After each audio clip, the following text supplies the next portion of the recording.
Almitakuepe, Miyama Lakota. Hello, my relatives.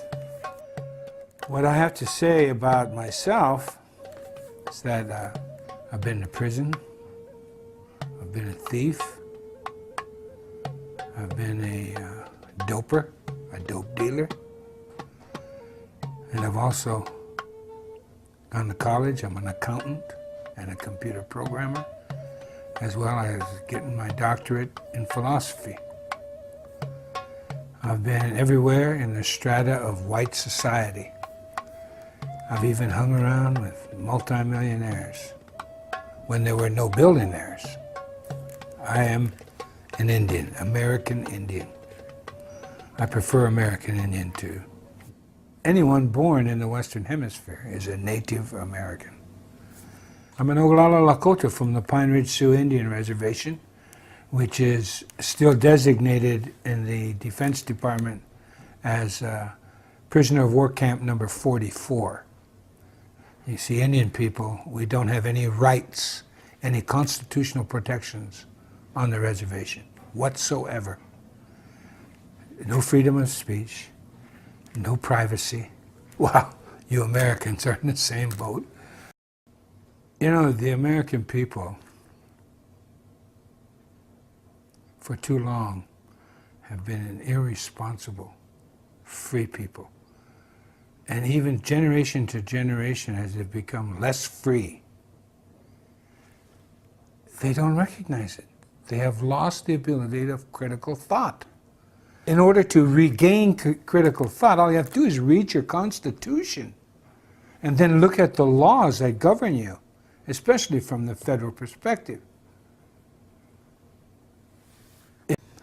You know, beginning in the 1840s, they start stripping away your freedoms by developing the corporation.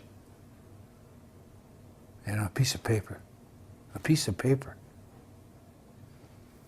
And then in the 1870s, of course, during Lincoln, when they declared martial law, and even after they ceased Civil War, martial law continued on for another 3 or 4 years when it was no need to. And you go on, but in the 1870s, that's when Congress started giving the banks the right to rule. And of course, you go on to 1913 and the beginning of the 20th century, that's when they officially gave away the power of our economy to the banks, you know? They can print the money for us. According to our Constitution, the people should never allow their money to be printed by someone else.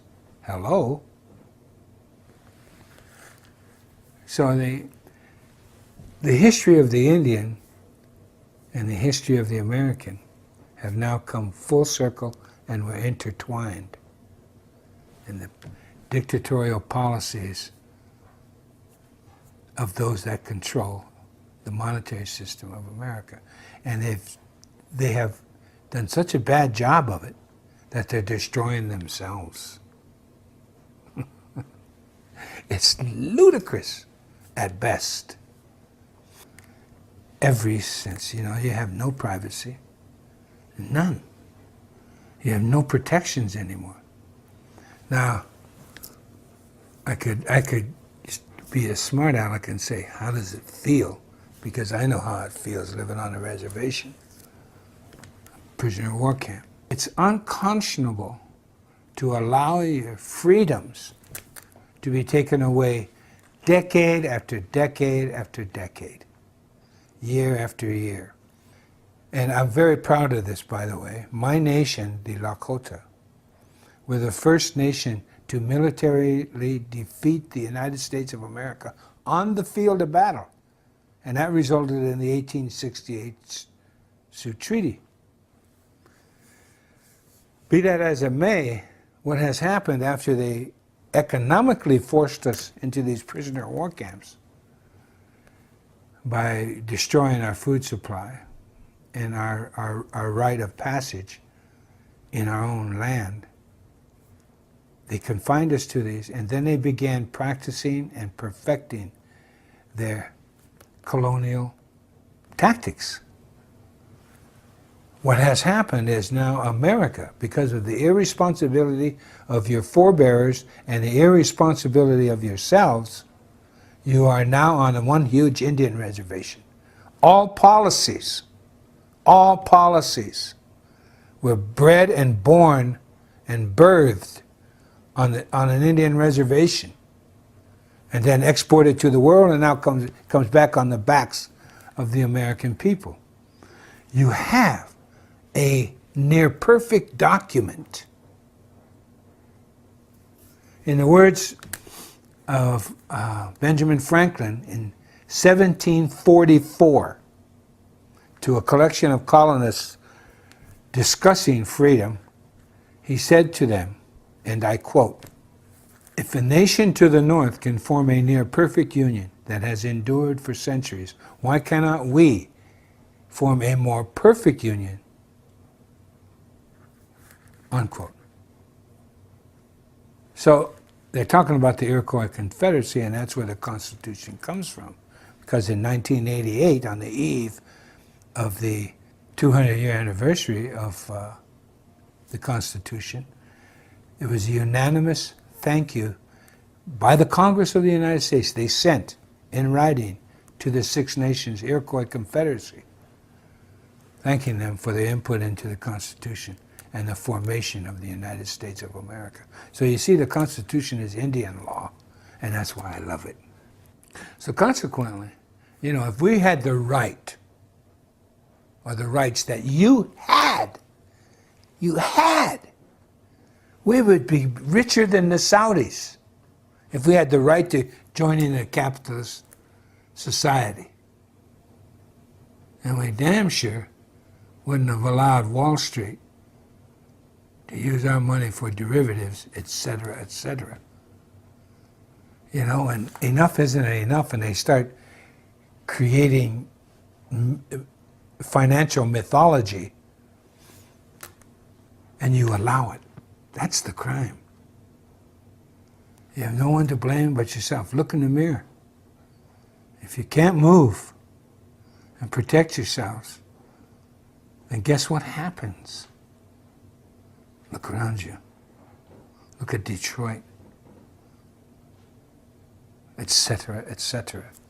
It's unconscionable what's happening to America, because you've allowed your republic to be commandeered by two political parties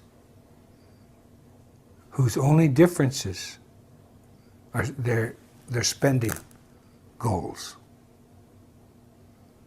You know, some would rather have them spend over here than over there, but they still want to spend, and it's a government. There hasn't literally been literally no difference in those two parties for quite some time, since I would say the Civil War. So I know where my people stand in America, you know? But this is my land. I love it. And it's governed by Indian law. Ironically, isn't that beautiful? That's beautiful in my eyes. So I love this land, and I'm sad to see it's my duty as a Lakota to welcome human beings. So that's why I fight for this country. That's why I fight for the Constitution. That's because I see too many wounded knees. The Branch Davidians, it's a white man's wounded knee, you know? When Clinton, a Democrat, attacked his own people and slaughtered them. Wow. Never stops, does it? And then they're demonized.